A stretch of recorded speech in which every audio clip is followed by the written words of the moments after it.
my name's Eva and welcome to this channel. Today I'm going to be talking about how you as an anxious person or you as the partner of an anxious person can better your relationship and your sexual interactions. Just a disclaimer, I am not a counselor or a clinical psychologist.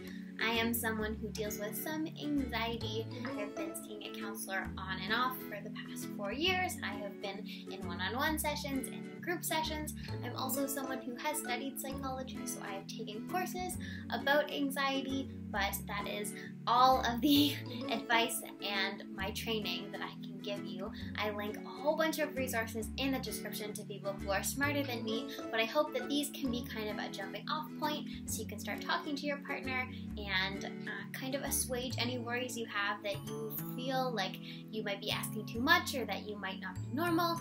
These types of feelings are totally fine, and I hope that you find some of these tips helpful. So let's jump right into it. First, I'm going to start off with tips for the anxious person, and I have 3 tips for you. The first one is, as much as it can be hard, it's helpful to be honest with your partner.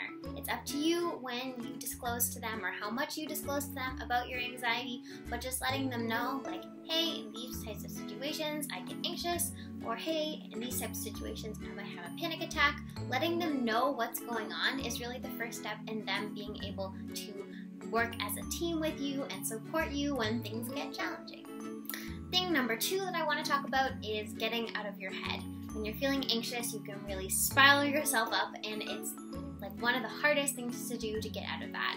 But some tips that I have found helpful or my friends have found helpful, one of them is journaling. If you write down the things that you're feeling or your thoughts, when you see them out on the paper, it can sometimes be easier to separate what is real and what is just your brain catastrophizing.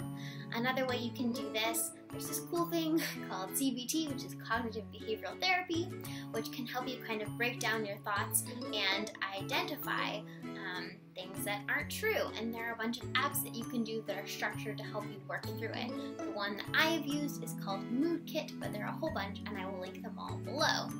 Another thing you can do is you can talk to a counselor.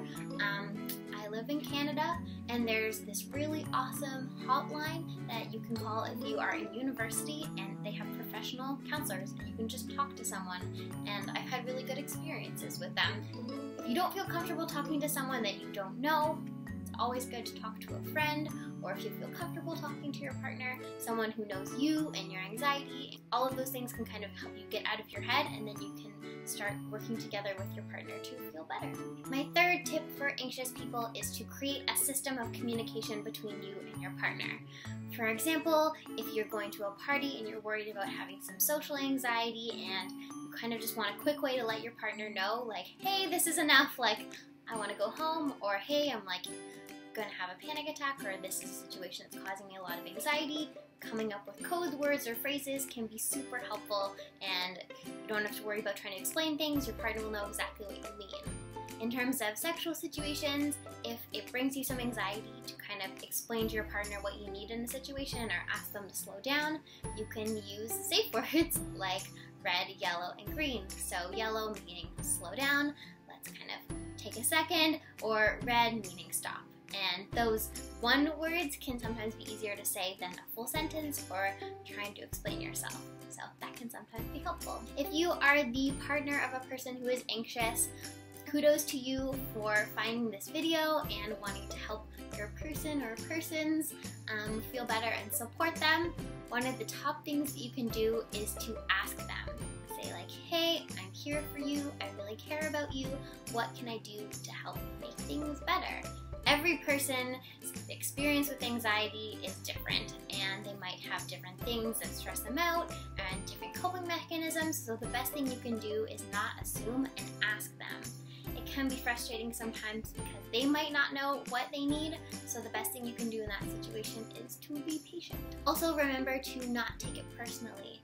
For example, if your partner is really anxious and worried that or thinking that you might cheat on them, remind yourself that it's not about you. They're not judging you. They don't think that you have a questionable character.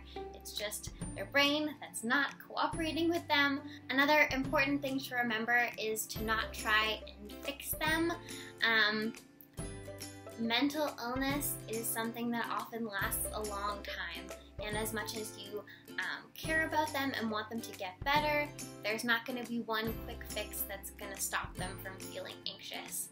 So, kind of reverting back to the first thing, listen to what they have to say and value that. If you're really worried, you think that therapy or medication might be helpful for them, kind of take a step back and maybe talk to their friends or ask somebody else, but really let them be in control of their own journey with their mental health. Some other tips for you. In psychology, there's this thing called insecurity or partner buffering, and it's where a person who is not anxious, who has a partner who is anxious, can explain the context of a situation in a way that can help decrease their anxiety. So let's say, for example, that you can't hang out with your partner this weekend because you have a whole bunch of homework, but your anxious partner might think, oh my gosh, they don't like me, they don't want to hang out with me, our relationship is over. So the way that you can frame that in a way that might help them over time is say, hey, I really love you, I had an awesome time hanging out with you these other days this week. Unfortunately, I have a whole bunch of work to do this weekend. I'm really bummed about it, but hopefully we can hang out on Tuesday next week. So by explaining that you like them, reassuring them, and explaining why you can't hang out this week, if you do that over time, it can really provide your partner with a lot of comfort. Thank you so much for watching this video. I hope you found at least some of it helpful. If you have any other tips, please leave it in the comments below. I have listed, again, a whole bunch of resources in the description. Like this video if you like it, subscribe if you aren't already, and share it with someone who is worried about having anxiety in dating, or whether you have friends that you think could benefit from watching this video. That is all for me, so have a lovely day.